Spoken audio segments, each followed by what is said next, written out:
I think it's time that we took a different look and a new look at the reign of Emperor Palpatine. I think maybe, I mean, you did a podcast on this. I think he's getting a bad rap. And look what he did. He took on an entrenched deep state. In this video, Francesca Fiorentini of the Bitchuation Room takes a look at Scott Jennings' admittingly jocular comparison or defense of Star Wars' Emperor Palpatine, the notoriously evil emperor. And Francesca Fiorentini's bigger point is that jokes are funny because they're true. There's a grain of truth.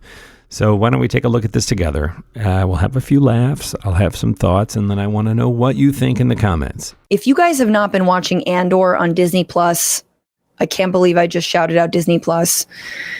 It's not my fault that Disney bought Star Wars, but Andor is amazing. Andor is very good.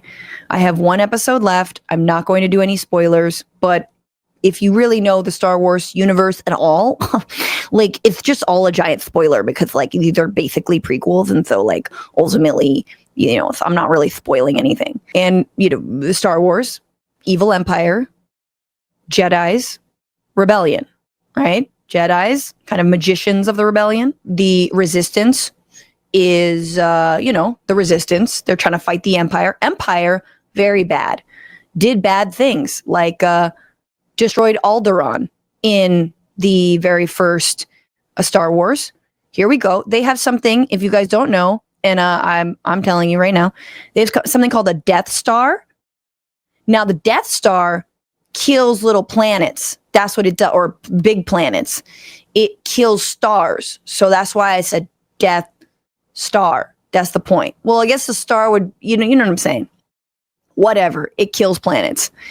So here it is, destroying Alderaan. This is in the early scenes of A New Hope, or the first episode. Bye-bye. Bye-bye. Now, because of the 80s special effects, that doesn't look crazy. That looks like, you know, a plug in your garage just kind of short-circuited. That looks like a short circuit, but that's a lot of destruction. There's a lot of lives on Alderaan. A lot of people live there. Now, who among us would go on national television and defend the Empire? You guys remember just a week ago or so, 2 weeks ago, May 4th happened. And of course, Star Wars fans say, May the 4th be with you. This is a thing they say. This is a thing we do. And Donald Trump posted a little AI tweet, AI image of himself as a Jedi. And he had a red lightsaber, which people were like, good guys have green lightsabers, bad guys have red lightsabers. What are you doing?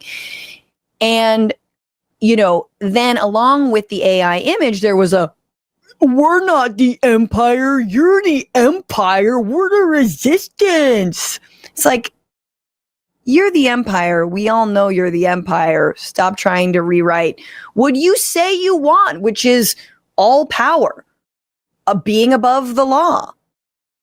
Right? Complete jurisdiction over the entire galaxy. The right to arrest people for small acts of protest.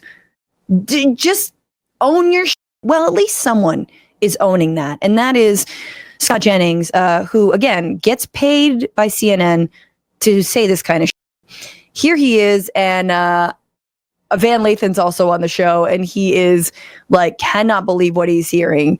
And here is, Jesus, these panels. Here's Scott Jennings. Now, he's ironically defending the Empire, but I want you to understand that there's a thin line between sort of making a joke and actually believing something. I mean, this is kind of all jokes have a grain of truth. That's why they're funny. That's why you can say them. That's why they work, is because, you know, there's a grain of truth. Of course, Francesca Fiorentini is a stand-up comedian. So Francesca Fiorentini knows that of which she speaks. So he is very irony-pilled in this clip, but he absolutely defends the Empire.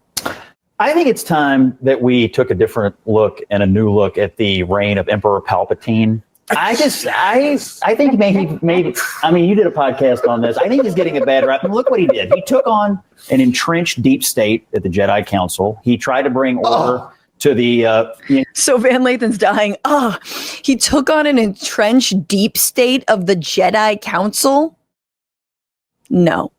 What would the Jedi Council be? And it might be like, protesters or like, anyone who's like sort of an elite resistance, any kind of, vanguard, if you will. And so it's funny initially, like Van Lathan laughs, and then he's like, oh God, you're kind of making a for real point. he wanted free and fair and reciprocal trade around the galaxy. Blew up Alderaan. Protected law and order. Well, I think some could argue that it was warranted given their rebellious activities. I mean, he defended the Empire against... I think some people could defend their actions given their rebellious activities. He blew up Alderaan. And again, he's joking. But is he? Unelected hippies and violent rebellious activities. I mean, he defended the Empire against unelected hippies and violent protesters. I'm just saying, it's been a while. We may need to take a look at this again and say, was he right? And maybe it's time to take a different look at his leader. Well, he's even flashing a little Trumpy hand gesture there. Francesca Fiorentini is going to break this down better than I will, but the reason this is funny is that is precisely what this administration is doing, is using hyperbole and, every accusation is a confession, right? Palpatine right about everything. Okay, now, again, it is a joke. You could imagine this as like some sort of like, it's an angle. Like, oh, I've got an angle on it. What about what if Palpatine was good? But Palpatine defended the galaxy against protesters and hippies. Like, is this the kind of like funny haha joke while Congress people are being arrested, mayors are being arrested, people are being deported, who should never have been deported into gulags, people are being arrested for their speech. Mahmoud Khalil is still detained for leading protests or even just being part of protests for Palestine, where it's illegal to do boycott, divestment, sanctions around Israel in dozens of states. Like, this is not a joke. This is actually how the right feels. You can blow up Alderaan. You can kill as many people as you want because you've got a broader project, and that is defending the galaxy, defending Palpatine. I mean, I agree with Francesca Fiorentini, but let's go back to the joke itself. So the joke is... Isn't it absurd, right? I'm the right winger. I'm the bad guy, right? So wouldn't it be funny if I defend a notorious bad guy, Star Wars' evil emperor, and his actions for sort of cleaning up the galaxy, law and order? It's absurd, right? It's ridiculous. Except that, as Francesca Fiorentini points out, Emperor Palpatine, like if we really do that, Emperor Palpatine took a republic and turned it into an empire, right? By creating a false threat, literally in the Star Wars universe, creating a false threat so that he could grant himself emergency powers that the Senate of the Empire, of the Republic, voted for, right?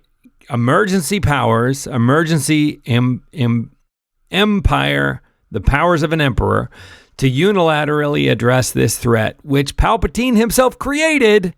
It's a power grab. It's an authoritarian playbook.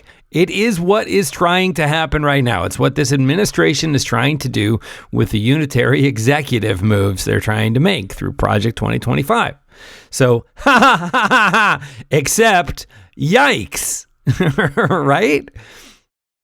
Yikes. And the fact that this guy on the right is sort of like, oh, I get it, I'm the bad guy. Well, let's defend Emperor Palpatine. That'll be a funny joke. Seriously, though, let me defend President Trump. It's funny because it's true, but it's not funny because they don't believe that it's true, and it is. So I don't know. Maybe I got lost in the weeds there. Let me know what you think. I haven't done Francesca Fiorentini in a while because it started to kind of leave a funny taste in my mouth. Not that she's a shill or anything like that per se, but I love the branding of the Bitchuation Room. I love the idea of blowing off some steam by being a little bitchy. It started for a while there to feel a little bit like the bitchiness was the point. And I didn't love that. So I backed off doing some Francesca videos, but I thought, I'm a nerd. I like Star Wars. I like science fiction. And I thought, this is a funny little clip. And, there was a time when I really dug Fran. So I went back and I enjoyed this video. What did you think? More Francesca Fiorentini? Is it time to go back into the Bitchuation Room a little bit on this channel? Or maybe not so much. Maybe not so much. I don't know. Comment section. Use them. Let me know what you think of the comments.